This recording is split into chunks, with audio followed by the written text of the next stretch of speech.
பாஜக தூக்கி எறியப்படாவிட்டால், குறிப்பாக தாழ்த்தப்பட்ட மக்கள், பழங்குடியின மக்கள், இவங்க எந்த பதவியில் இருந்தாலும் அவங்களுக்கு உண்டான மரியாதை பறிக்கப்படும். அவங்களுக்கு உண்டான மரியாதை திரைக்கு முன்பாக, திரைக்கு பின்னால் அவருடைய உரிமைகள் அனைத்தும் தூக்கி எறியப்படும். அது ஜனாதிபதியாக இருந்தாலும் அது நடக்கும் என்பதற்கு உதாரணம் தற்போது ஜனாதிபதியாக பணியாற்றி கொண்டிருக்கிற திரௌபதி முர்மு. இவங்க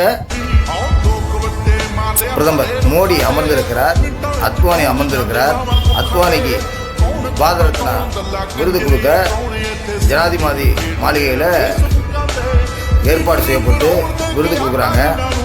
அப்போ திரௌபதி முர்மு ஜனாதிபதி நின்றுக்கிட்டு இருக்காங்க. அத்வானி ஒரு சேரில் உட்காந்துருக்காரு, பக்கத்தில் மோடி உட்காந்துருக்காரு. அதுவும் ஒரு அசால்ட்டாக ஒரு ஜனாதிபதி முன்பாக அமர்ந்திருக்கிறோம் என்ற எந்தவித ஒரு மரியாதையும் இல்லாமல் அசால்ட்டாக சும்மா கேஷுவலாக உட்காந்துருக்காங்க. திரௌபதி முர்மு அத்வானிட்ட அந்த பாரத ரத்னா பட்டத்தை விருதை கொடுக்குறாங்க. அவர் அசால்ட்டாக வாங்குறாரு. வாங்கிக்கிட்டு அதற்கான புகைப்படம் எடுக்கிறாங்க. ஜனாதிபதி நிற்கிறாங்க, அத்வானியே பிரதமர் உட்காந்துருக்காங்க. இது என்னுடைய மனதை பாதிக்கப்பட்ட காட்சியாக இருந்தது. ஒரு பழங்குடியின பெண் ஜனாதிபதியாக பணியாற்றி கொண்டிருக்கின்ற நேரத்தில் அவங்களுக்கு இந்த மரியாதைனா, சாதாரண ஏழை எளிய தாழ்த்தப்பட்ட பழங்குடியின மக்களுக்கு என்ன நடக்கும்? மணிப்பூரில் அதான் நடந்துச்சு. இன்ன வரைக்கும் மோடி அவர்களால் மணிப்பூருக்குள்ளே போல பாதிக்கப்பட்ட பெண்களை சந்திக்கலை, ஆண்களை சந்திக்கலை.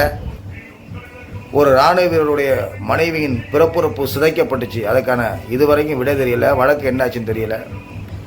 இப்படியாப்பட்ட ஒரு ஆட்சி இந்தியாவில் நடக்கிறது. அந்த ஆட்சி இன்னும் தொடரணுமா? வேணுமா? இந்த ஆட்சி தூக்கி எறியப்பட வேண்டாமா? குறிப்பாக தாழ்த்தப்பட்ட பழங்குடியின மக்கள் சிந்திக்கணும். நன்றி.